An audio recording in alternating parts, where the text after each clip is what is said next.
Ada yang tanya saya, apa beza emas public gold dan emas jenama X?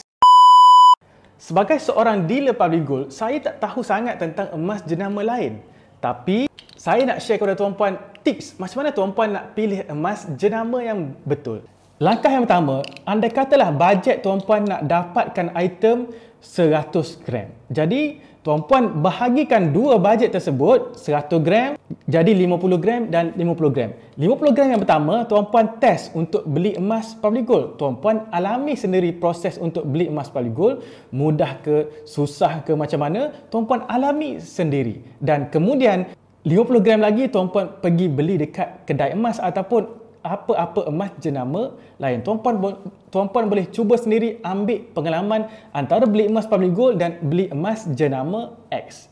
Dan tuan-puan bandingkan proses tersebut, yang mana lebih mudah, yang mana lebih senang, dan tuan-puan bandingkan tentang harga per gram sekali. Bila tuan-puan dah dapat secara fizikal, tuan-puan test juga macam mana nak jual emas. Adakah syarikat X tu mudah untuk jual emas?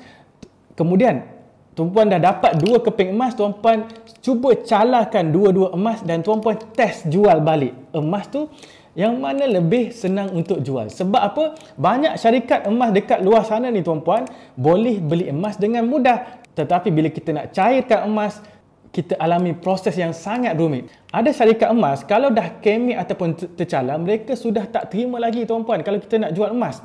Apatah lagi ada yang nak minta resit untuk kita jual balik. Tuan-puan, kalau kita dah simpan emas selama 10 tahun, resit pun dah hilang dah. Jadi, dengan public gold ni sangat senang. Walaupun tak ada resit, yang penting tuan-puan ada emas secara fizikal.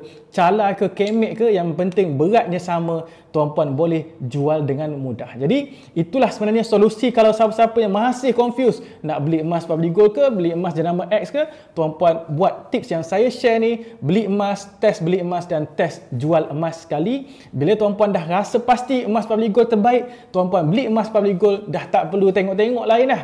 Kalau tuan-puan rasa beli emas jenama lain lebih baik, tuan-puan try pergi beli emas jenama lain. Sebagai saya sebagai seorang dealer public gold, kalau saya advise tentang nak beli emas X ataupun beli emas public gold, itu satu advice yang tidak adil. Confirm saya sebagai manusia mesti ada bias.